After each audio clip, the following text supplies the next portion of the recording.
नमस्कार विद्यार्थी मित्रांनो, मी प्रियांका चौगले आपल्या सर्वांचं स्वागत करते MPSC करंट अफेअर या आपल्या एज्युकेशनल यूट्यूब चॅनलवरती।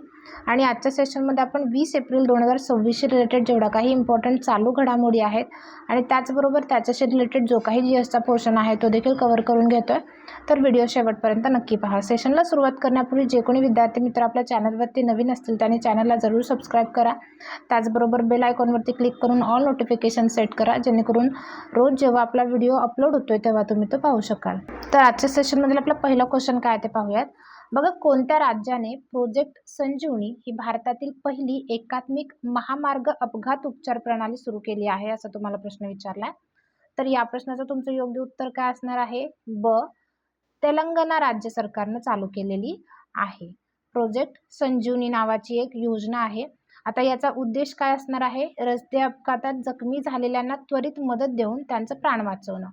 आता बघा, जेव्हा रस्ते अपघात होतात तेव्हा पहिला तास जो असतोय, ज्यालाच गोल्डन आवर असं म्हणतात, तो अत्यंत क्रुशियल किंवा अत्यंत महत्त्वाचा असा असतोय। आता या वेळेत जर योग्य उपचार मिळाले तर जगण्याचे चान्सेस लक्षणीयरित्या वाढतात।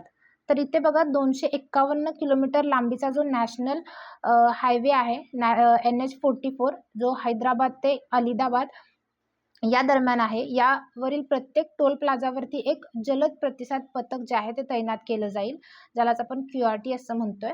आणि ही पथके जी आहे ती 10 मिनिटांच्या आत अपघातस्थळी पोहोचतील, ज्याच्यामध्ये पोलीस, रुग्णवाहिका आणि अग्निशमन दल हे सर्व मिळून तिथं कार्यरत राहणार आहेत। तर रस्त्यावर बसवलेली प्रणाली अपघात झाला आहे की नाही हे त्वरित ओळखेल आणि अपघाताची माहिती जी आहे ती त्या पथकाला तात्काळ देईल। आता भारताचा सर्वात लांब जो नॅशनल हायवे आहे NH44 हा उत्तरेकडील श्रीनगर म्हणजे जम्मू आणि काश्मीर पासून सुरू होतो आणि दक्षिणेकडील कन्याकुमारी तमिळनाडू या ठिकाणी तो संपतो। याची लांबी जवळपास 3745 किलोमीटर इतकी आहे। ठीक आहे, आता इथे आपण एका योजनेबद्दल बघतोय, तर अशाच काही योजना आणखीन राबवल्या गेलेल्या आहेत, तर त्याबद्दल देखील जाणून घेऊया। बघा, PM राहत, आपण बरेच वेळेला याचा उल्लेख आपल्या लेक्चर्समध्ये आलेला आहे। तर भारत सरकारने देखील रस्ते अपघातानंतर तात्काळ वैद्यकीय मदत आणि कॅशलेस उपचार देण्यासाठी पंतप्रधान मदत योजना, ज्यालाच PM राहत जे असं म्हटलं जाते, ते सुरू केलेली आहे। आता या योजनेअंतर्गत अपघातग्रस्त जे आहेत त्यांना 7 दिवसांसाठी 1.5 लाखांपर्यंत कॅशलेस उपचार मिळणार आहेत। त्याच्यानंतर आणखीन एक योजना आहे राहवीर योजना। रस्ते अपघातग्रस्तांना मदत करण्यासाठी मध्य प्रदेश सरकारने ही सुरू केलेली आहे। आता मदत करणाऱ्यांना या ठिकाणी बक्षीस म्हणून 25,000 रुपये देणार आहेत। त्याच्यानंतर बघा, सायबर फसवणुकीच्या प्रकरणांमध्ये बनावट बँक खात्यांचा गैरवापर रोखण्यासाठी तेलंगणा पोलिसनं आणखीन एक ऑपरेशन सुरू केलेलं आहे, ऑपरेशन क्रॅकडाऊन। हे आपण त्या गोष्टींना कनेक्ट करतोय, तेलंगणाशी रिलेटेड क्वेश्चन आलेला आहे म्हणून तुम्हाला सांगितलं। त्याच्यानंतर तेलंगणा बघा, राजधानी हैदराबाद आहे, CM रेवंत रेड्डी, तर राज्यपाल शिवप्रताप शुक्ला आहेत। आपला नेक्स्ट क्वेश्चन बघा, नुकतेच WWF राष्ट्रीय मत्स्य पुरस्कार 2026 न कोणाला सन्मानित करण्यात आलेला आहे, असा तुम्हाला प्रश्न विचारलाय। तर या प्रश्नाचं तुमचं योग्य उत्तर काय असणार आहे? ब, अनिता चौधरी यांना सन्मानित करण्यात आलेला आहे। आता अनिता चौधरी या राजस्थानमधील वनरक्षक आहेत आणि त्या राजस्थानमधील शेरगड वन्यजीव अभयारण्यात कार्यरत आहेत।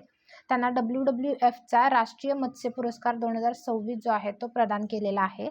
आता हा पुरस्कार कोणाला दिला जातोय?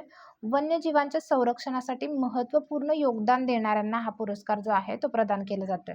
बघा, गेल्या काही वर्षात त्यांनी म्हणजे अनिता चौधरी यांनी 500हून अधिक प्राण्यांचं प्राण वाचवलेला आहे। त्याचबरोबर त्यांनी धोकादायक प्राण्यांची, जसं की मगरी आहेत, यांच्या सुटका केलेली असून शिकारी, तस्कर आणि अवैध खाणकाम करणाऱ्यांविरुद्ध त्यांनी कठोर कारवाई देखील केलेली आहे। आता हा पुरस्काराबद्दल जाणून घ्यायचं झालं तर हा जो पुरस्कार आहे तो world wide fund for nature यांच्यातर्फे दिला जातोय आणि याचं नाव रणथंबोरची प्रसिद्ध वाघीण आहे मछलीच्या नावावरून ठेवण्यात आलेला आहे। आता world wide fund for nature ची स्थापना कधी झालेली आहे? 1961 ला मुख्यालय ग्लॅंड, स्वित्झर्लंड या ठिकाणी आहे। आणखीन काही महत्त्वाचे पुरस्कार जे आहेत ते बघूयात कोणाकोणाला मिळालेले आहेत। बघा, एबेल पारितोषिक 2026, एबेल पुरस्कारालाच गणितातील नोबेल पारितोषिक असं देखील म्हटलं जात आहे। तर हा कोणाला मिळालेला आहे? 2026चा गर्ट फ्लॅटिंग्स यांना। हे प्रसिद्ध जर्मन गणितज्ञ आहेत. त्याच्यानंतर अमोल पालेकर यांना थिएटरमधील उत्कृष्टतेसाठी 2026चा मेटा जीवनगौरव पुरस्कार देण्यात आलेला आहे. 2025 साठी 60वा ज्ञानपीठ पुरस्कार कोणाला मिळालेला आहे? आर वैरामुथू, हे तमिळचे आहेत. त्याच्यानंतर जागतिक शिक्षक पुरस्कार 2024 हे कोणाला मिळालेला आहे? रुबल नागी यांना. 2025चे साहित्य अकादमीचे पुरस्कार कोणाला मिळालेले आहेत ते पाहूयात. बघा, ममता कालिया उत्तर प्रदेशच्या आहेत, यांना जीतेजी अलाहाबाद यांच्यासाठी हिंदीमधला हा पुरस्कार मिळालेला आहे, हिंदी भाषेसाठी. त्याच्यानंतर इंग्रजी भाषेसाठी कुणाला मिळालेला आहे? नवतेज सरना, जे पंजाबचे आहेत. क्रिम्सन स्प्रिंग या त्यांच्या कादंबरीसाठी त्यांना हा पुरस्कार मिळालेला आहे. तर मराठीतला इम्पॉर्टंट आहे, कोणाला मिळालेला आहे? राजू बाविस्कर, त्यांच्या काळ्या निळ्या रेषा या पुस्तकासाठी त्यांना मिळालेला आहे. त्याच्यानंतर बघा, प्रतिष्ठित 2026चा संगीत कलानिधी पुरस्कार वीणा वादक जयंती कुमारेश यांना मिळालेला आहे. आणि सरस्वती सन्मान कुणाला मिळालेला आहे? रामकुमार मुखोपाध्याय, हे बंगाली लेखक आहेत. तर इतके महत्त्वाचे अवॉर्ड्स आहेत, ते देखील तुम्ही लक्षात ठेवा. आणि अवॉर्ड्सशी रिलेटेड आपण डिटेल व्हिडिओ जो आहे तो बनवलेला आहे, त्याची लिंक तुम्हाला डिस्क्रिप्शन बॉक्समध्ये प्रोव्हाइड केलेली आहे, ज्याच्यामध्ये 2025-26चे सगळे महत्त्वपूर्ण अवॉर्ड दिलेले आहेत. ते तुम्ही मिस केले असेल तर ते देखील एकदा बघून घ्या, कारण बरेच वेळेला त्याच्यावरती परीक्षेला प्रश्न विचारले जातात. आपला नेक्स्ट क्वेश्चन बघा, फिक्कीने आपल्या महासचिवपदी कोणाची नियुक्ती केली आहे असा तुम्हाला प्रश्न विचारलाय. तर याचं योग्य उत्तर असणार आहे क, अनंत स्वरूप यांची नियुक्ती केलेली आहे. आता अनंत स्वरूप हे भारतीय रेल्वे कार्मिक सेवेत म्हणजे IRPS याच्यामध्ये कार्यरत असलेले माजी सरकारी अधिकारी आहेत. आता त्यांची भारतातील सर्वात मोठी औद्योगिक संघटना कुठली आहे? Federation of Indian chambers of commerce and industry, म्हणजे ज्याला आपण फिक्की असं म्हणतो, यांच्या अध्यक्षपदी नियुक्ती झालेली आहे. यांची महासचिवपदी नियुक्ती करण्यात आलेली आहे आणि त्यांनी शैलेश पाठक यांची जागा घेतलेली आहे. फिक्की बघा, ही भारतातील सर्वात मोठी आणि सर्वात जुनी तसंच सर्वोच्च व्यावसायिक संघटना आहे, जिची स्थापना 1927ला झालेली आहे. आणि महात्मा गांधींच्या सल्ल्यानुसार भारतीय उद्योगपती GD बिर्ला आणि पुरुषोत्तम दास ठाकूरदास यांनी याची स्थापना केलेली आहे, जिचं मुख्यालय कुठे आहे? नवी दिल्ली या ठिकाणी. आणि DG कोण आहेत? ज्योती विज. फिक्कीची जी महिला संघटना आहे त्याच्या नवीन अध्यक्ष झालेल्या आहेत जयश्री दास गुप्ता. ठीक आहे. त्याच्यानंतर काही स्टॅटिक करंट अपडेट पाहूयात महत्त्वाच्या नियुक्त्यांबद्दल. नेपाळच्या पहिल्या ट्रान्सजेंडर महिला खासदार कोण बनलेल्या आहेत? भूमिका श्रेष्ठ. आणि देशाच्या पहिल्या जाहीरपणे LGBTQ राज्यसभा खासदार म्हणून नियुक्ती कोणाची केलेली आहे? मेनका गुरुस्वामी, ज्या पश्चिम बंगालला बिलॉंग करतात. राष्ट्रीय मागासवर्गीय आयोगाच्या नवनियुक्त अध्यक्षा झालेल्या आहेत साध्वी निरंजन ज्योती. त्याचबरोबर विक्रम दोराईस्वामी यांची चीनमधील भारताचे पुढील राजदूत म्हणून नियुक्ती करण्यात आलेली आहे. पेरियासामी कुमारन यांची UK मधील भारताचे पुढील उच्चायुक्त म्हणून नियुक्ती करण्यात आलेली आहे. त्याच्यानंतर डॉक्टर संजय तिवारी यांची नवीन राष्ट्रीय दंत आयोगाचे पहिले अध्यक्ष म्हणून नियुक्ती करण्यात आलेली आहे. तर राष्ट्रीय आपत्ती प्रतिसाद दल, ज्यालाच आपण NDRF म्हणतो, याचे महासंचालक कोण बनलेले आहेत? पियुष आनंद. DGCAचे नवीन प्रमुख बनलेले आहेत वीर विक्रम यादव. तर भारत पेट्रोलियम कॉर्पोरेशन लिमिटेड, ज्यालाच आपण BPCL असं म्हणतोय, याचे नवीन CMD कोण बनलेले आहेत? संजय खन्ना. नेस्कॉमच्या फाउंडेशनचे नवीन अध्यक्ष आहेत UB प्रवीण राव. तर बिहारचे नवे मुख्यमंत्री बनलेले आहेत सम्राट चौधरी. आपला नेक्स्ट क्वेश्चन बघा, अलीकडे जागतिक हिमोफिलिया दिन कधी साजरा करण्यात आला असा तुम्हाला प्रश्न विचारलाय. तर याचं योग्य उत्तर काय असणार आहे? क, 17 एप्रिलला. तर आपण बघा, जागतिक हिमोफिलिया दिन जो आहे तो दरवर्षी 17 एप्रिल रोजी साजरा करतोय. आता यावर्षीचा विषय काय होता? निदान उपचाराची पहिली पायरी. हिमोफिलिया काय आहे? हा एक रक्ताशी संबंधित आजार आहे. यामध्ये शरीरात रक्ताच्या गुठळ्या योग्य प्रकारे तयार होत नाहीत आणि त्यामुळेच किरकोळ जखमांमधूनही बराच काळ रक्तस्राव होऊ शकतोय. आता हा एक जन्मजात किंवा अनुवंशिक आजार आहे. ठीक आहे. आता हिमोफिलियाला आपण शाही आजार असं म्हटलं गेलेलं आहे, कारण हा एक अनुवंशिक विकार 19व्या आणि 20व्या शतकात जी इंग्लंडची राणी आहे विक्टोरिया, त्यांच्यामार्फत युरोपमधील अनेक प्रमुख राजघराण्यांमध्ये, जसं की रशिया, स्पेन, जर्मनी आहे, यांच्यामध्ये हा पसरला गेलेला आहे. आता इम्पॉर्टंट डेजशी रिलेटेड क्वेश्चन आलेला आहे, तर एप्रिल महिन्यातले सगळेचे सगळे इम्पॉर्टंट डेज आपण एकदा रिवाईज करूयात. बघा, 1 एप्रिलला उत्कल दिवस साजरा करतोय आपण. आणि याच दिवशी उडीसाची स्थापना झालेली होती, त्यामुळे 1 एप्रिलला उत्कल दिवस साजरा करतोय. तर 2 एप्रिलला विश्व ऑटिझम जागरूकता दिवस साजरा करतोय. त्याच्यानंतर 4 एप्रिलला आंतरराष्ट्रीय खान जागरूकता दिवस म्हणजेच इंटरनॅशनल माइन्स अवेअरनेस डे असं आपण म्हणू शकतो त्याला. आणि या वर्षीची थीम काय होती? Invest in peace, invest in mine action. त्याच्यानंतर 5 एप्रिलला राष्ट्रीय समुद्री दिवस साजरा करतोय. 6 एप्रिलला आंतरराष्ट्रीय खेळ दिवस. 7 एप्रिलला जागतिक आरोग्य दिवस साजरा करतोय. तर 10 एप्रिलला विश्व होमिओपॅथी दिवस साजरा करतोय. या वर्षीची थीम काय होती? Homeopathy for sustainable health. Theme important असतात, बरेच वेळेला परीक्षेला थीम विचारले जातात, तर लक्षात ठेवा थीम देखील. 11 एप्रिलला राष्ट्रीय सुरक्षित मातृत्व दिवस साजरा करतोय. त्याचबरोबर वर्ल्ड पार्किन्सन्स डे देखील साजरा करतोय. आता वर्ल्ड पार्किन्सन्स डे या दिवसाची थीम काय होती? Bridge the care gap. ठीक आहे. त्याच्यानंतर 11 एप्रिललाच आपण महात्मा ज्योतिराव फुले यांची जयंती देखील साजरी करतोय. 12 एप्रिलला आंतरराष्ट्रीय मानव अंतराळ उड्डाण दिवस साजरा करतोय. आणि त्याच्यानंतर 14 एप्रिलला डॉक्टर बाबासाहेब आंबेडकर यांची जयंती असते. इथं थोडं प्रिंटिंग मिस्टेक आहे. त्याच्यानंतर 15 एप्रिलला विश्व कला दिवस आपण साजरा करतोय. तर हे काही महत्त्वपूर्ण दिवस आहेत जे तुम्ही लक्षात ठेवा. आपण जे क्वेश्चन तुम्हाला फ्रेम करतोय ते अत्यंत परीक्षाभिमुख असे आहेत आणि असेच प्रश्न तुम्हाला परीक्षेला विचारले जातात. जो स्टॅटिक जीके जो आपण घेतो त्याच्यावरती देखील बरेच वेळेला प्रश्न विचारले जातात. जर तुम्हाला व्हिडिओ युजफुल वाटत असेल तर व्हिडिओला एक लाईक जरूर करत चला. त्याचबरोबर व्हिडिओ तुमच्या फ्रेंड्ससोबत देखील शेअर करा, जेणेकरून त्यांना देखील याचा फायदा होईल. आपला नेक्स्ट क्वेश्चन बघा. पंतप्रधान नरेंद्र मोदी यांनी श्री गुरु भैरवैया मंदिराचं उद्घाटन कुठे केलेलं आहे असा तुम्हाला प्रश्न विचारलाय. तर याचं योग्य उत्तर असणार आहे ड, कर्नाटक या ठिकाणी उद्घाटन केलेलं आहे. तर 15 एप्रिल 2026 रोजी पंतप्रधान श्री नरेंद्र मोदी यांनी कर्नाटकातील मंड्या जिल्ह्यात श्री गुरु भैरवैया मंदिराचं उद्घाटन केलेलं आहे. त्याच्यानंतर आदि चुंचनगिरी मठाचे 71वे प्रमुख आणि परमपूज्य डॉक्टर बाळ गंगाधरनाथ महास्वामीजी यांच्या स्मरणार्थ हे भव्य मंदिर बांधण्यात आलेलं आहे. आता त्यांनी आपल्या जीवनात समाजसेवा आणि आध्यात्मिक कार्य केले, म्हणूनच हे मंदिर त्यांच्या स्मृतीस समर्पित केले गेलेलं आहे. आता या मंदिराचं वैशिष्ट्य म्हणजे त्यांचं हे स्वरूप जे आहे ते कोणार्क सूर्य मंदिरासारखं ठेवण्यात आलेलं आहे. आपला नेक्स्ट क्वेश्चन आणि इम्पॉर्टंट क्वेश्चन आहे बघा. नुकत्याच जाहीर झालेल्या टाइम 100 मोस्ट इन्फ्लुएन्शियल पीपल 2026च्या यादीत कोणत्या भारतीय अभिनेत्याचा समावेश करण्यात आला आहे असा तुम्हाला प्रश्न विचारलाय. तर याचं तुमचं योग्य उत्तर असणार आहे ड, रणबीर कपूर यांचा समावेश करण्यात आलेला आहे. आता या यादीत 3 प्रमुख भारतीयांचा समावेश करण्यात आलेला आहे. चित्रपट म्हणजे एंटरटेनमेंट क्षेत्रामध्ये रणबीर कपूर, तर सुंदर पिचाई हे तंत्रज्ञान क्षेत्रामध्ये जे गुगलचे CEO आहेत, आणि विकास खन्ना हे खाद्यपदार्थ आणि पाककला क्षेत्रातील या तिघांचा समावेश करण्यात आलेला आहे वेगवेगळ्या क्षेत्रामध्ये. रणबीर कपूर, सुंदर पिचाई आणि विकास खन्ना यांचे नावं लक्षात ठेवा. त्याच्यानंतर टाइम मासिक बघा, ह्याची स्थापना 1923ला झालेली आहे. हेडक्वार्टर न्यूयॉर्क, अमेरिका या ठिकाणी आहे.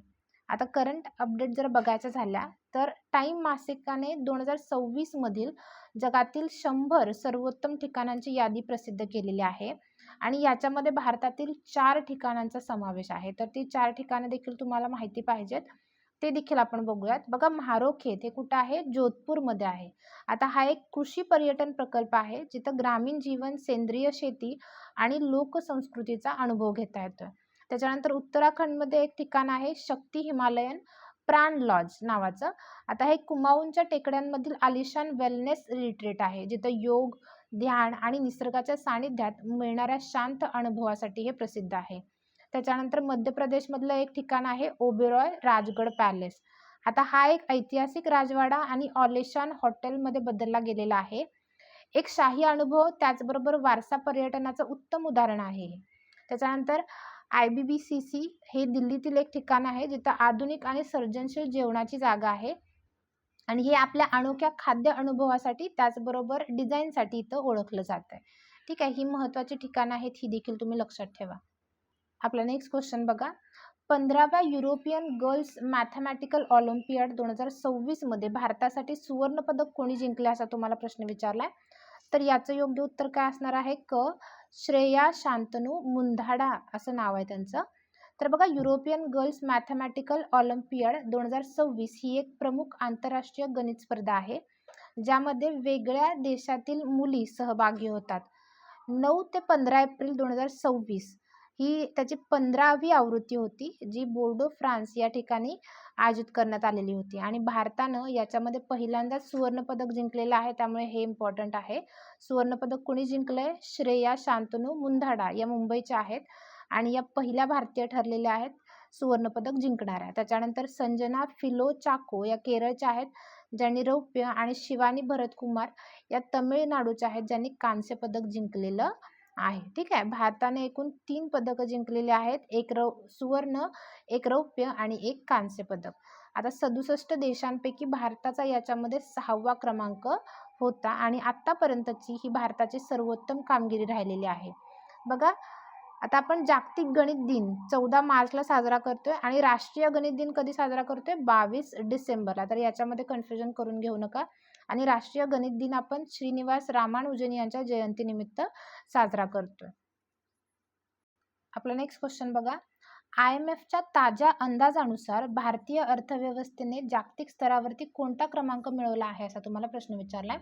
तर याचं योग्य उत्तर काय असणार आहे? 6वा क्रमांक जो आहे तो मिळवलेला आहे. World economic outlook 2026. आता भारत आता जगातील 6वी सर्वात मोठी अर्थव्यवस्था बनलेली आहे आणि भारताचा GDP जो आहे तो $4.15 ट्रिलियन वरती गेलेला आहे. आता यापूर्वी भारत जो आहे तो 4थ्या क्रमांकावरती होता, पण आता जपान आणि युनायटेड किंगडमनं भारताला मागं टाकलेलं आहे, त्यामुळे भारत आता 6व्या नंबरवरती आलेला आहे.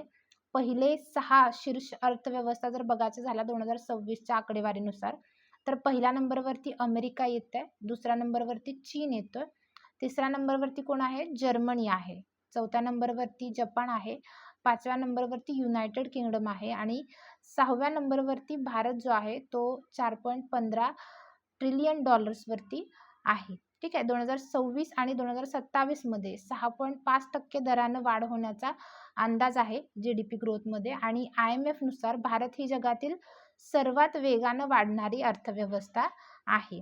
भारताची वाढ 6.5% होते आणि तर जागतिक सरासरी वाढीबद्दल जर बोलायचं झालं तर 3% इतकी आहे. त्याच्यानंतर आपली रँक का घसरली याची 2 महत्त्वाची कारणं आहेत इथे दिलेली आहेत. बघा, GDP साठी नवीन आधारवर्ष भारतानं काय केलेलं आहे? GDP ची गणना करण्यासाठी आधारवर्ष 2011-12 वरून 2022-23 वरती बदललं आणि याच्यामुळे काय झालं? तांत्रिक बदलामुळे कागदोपत्री जे नाममात्र GDP आहे तो अंदाजे 2.8% आणि 3% पर्यंत एक वेळची घट झालेली आहे आणि रुपयाचं अवमूल्यन झालेलं आहे. जेव्हा GDPचे डॉलर्समध्ये रूपांतर केले जाते तेव्हा रुपयाच्या अवमूल्यनामुळे भारताचा GDP जो आहे तो कमी दिसतोय. आता बघा, IMF इंटरनॅशनल मॉनिटरी फंड याची स्थापना 1 जुलै 1944ला झालेली आहे आणि 191वा सदस्य कोण ॲड झालेला आहे? लिंकेनस्टाईन. 2024 मध्ये हे ॲड झालेलं आहे. हेडक्वार्टर कुठे आहे? वॉशिंग्टन DC या ठिकाणी.